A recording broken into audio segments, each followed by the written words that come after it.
Please यानी इस कहानी को बिल्कुल भी स्किप मत करना। इस कहानी में बहुत ही मजा आने वाला है।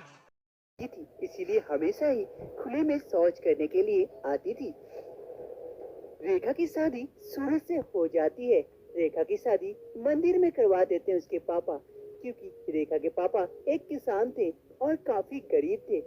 लेकिन सूरज काफी बड़े से कंपनी में काम करता था। वो काफी अमीर था और सूरज के मम्मी पापा चाहते थे कि घर में एक ऐसी बहू आए जो घर का काम काज भी देखे। इसीलिए सूरज की शादी गांव में करवाते हैं। इस शादी से दोनों परिवार काफी खुश थे। शादी की दूसरी रोज सूरज और उसकी माँ शकुंतला दोनों हॉल में बैठे थे। तभी वहाँ रेखा आती है चाय लिए। माँ जी, मैं चाय लेके आई हूँ आप लोगों के लिए। अरे वाह वाह बहू, बहुत खूब। आओ बैठो, चाय पीते हैं साथ में। कितनी अच्छी बहू है मेरी, सुबह सुबह उठ के मेरे लिए चाय भी बना के लेके आई है। अरे रेखा, एक काम करो, तुम माँ के साथ बैठ के चाय पियो। मैं ऑफिस के लिए लेट हो रहा हूँ तो मैं निकलता हूँ, शाम को मुलाकात होगी। जी ठीक है। सूरज वहाँ से चला जाता है ऑफिस के लिए। अरे बहू, जल्दी से जाके नहा धो के पूजा पाठ कर देना। आज तुम्हारा पहला दिन है ना। हाँ माँ जी, ठीक है, मैं अभी जाके नहा धो के पूजा कर देती हूँ। फिर रेखा वहाँ से उठ जाती है, नहाने धोने के लिए चली जाती है वॉशरूम की ओर। रेखा वॉशरूम पहुँचती है। अरे बड़ी जोर की शौच लगी है, जल्दी से शौच कर लेती हूँ पहले। रेखा शौच करने के लिए इधर उधर वॉशरूम में इंडियन पेन ढूंढती है, लेकिन उसे कहीं नजर नहीं आता है। अरे यहाँ तो शौच करने की जगह ही नहीं है, ये लोग कहाँ करते हैं। तभी रेखा की नजर सामने रखे कोमोड पर जाती है।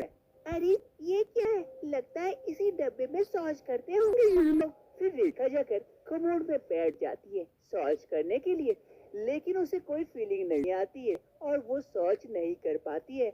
काफी प्रयत्न करती है लेकिन उसका शौच नहीं होता है। वो काफी परेशान हो जाती है।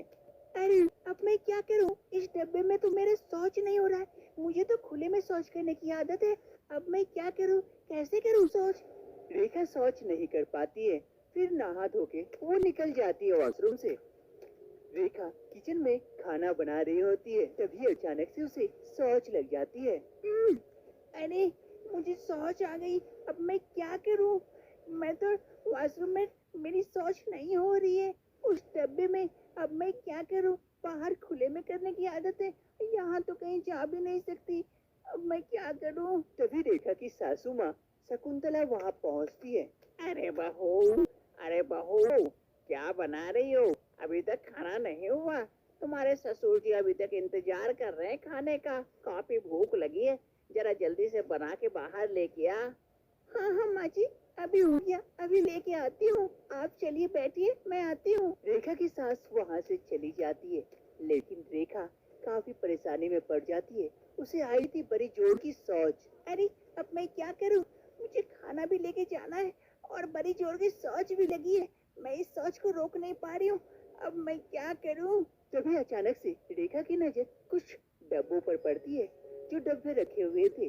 अरे ये कौन से डब्बे हैं, ये तो खाली डब्बे रखे हुए हैं। अगर मैं इस डब्बे में सोच करके अभी रख दूं, बाद में इसे फेंक दूंगी तो किसी को पता भी नहीं चलेगा और मेरा सोच भी हो जाएगा।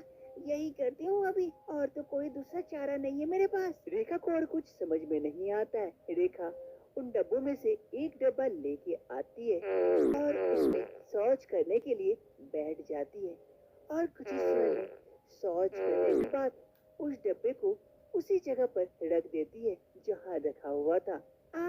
शांति मिली, किसी को पता भी नहीं चला, मेरा शौच भी हो गया। इसी प्रकार अब रेखा हर रोज यही कर रही है। जब भी उसे शौच आती है वो किचन में आ जाती है और उन डब्बों में से एक डब्बा निकाल लेती है और उसमें शौच कर लेती है। और शौच करने के बाद उस डब्बे का ढक्कन बंद करने के बाद उसे उसी जगह पर रख देती है।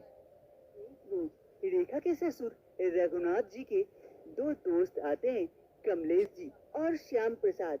रेखा आज घर पर नहीं थी। अरे शकुंतला, जरा मेहमानों के लिए कुछ चाय नाश्ता तो लेके आओ। जी जी, आप लोग बैठिए, मैं अभी लेके आती हूँ कुछ। फिर रेखा की सास शकुंतला जाती है मेहमानों के लिए चाय नाश्ते का प्रबंध करने के लिए। रेखा की सास शकुंतला किचन तो आ जाती है, लेकिन मेहमानों के लिए क्या चाय नाश्ता लेके जाएगी कुछ समझ नहीं पाती है। वो किचन में इधर उधर ताकती है, लेकिन उसे कुछ नहीं मिलता है।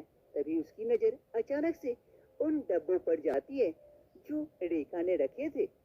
अरे, ये डब्बे जरूर रेखा बहू ने कुछ खास बना के रखे होंगे, इसीलिए तो दूर छुपा के रखे हैं। यही डब्बों में से एक से कुछ निकाल लेती हूँ और मेहमानों को दे देती हूँ।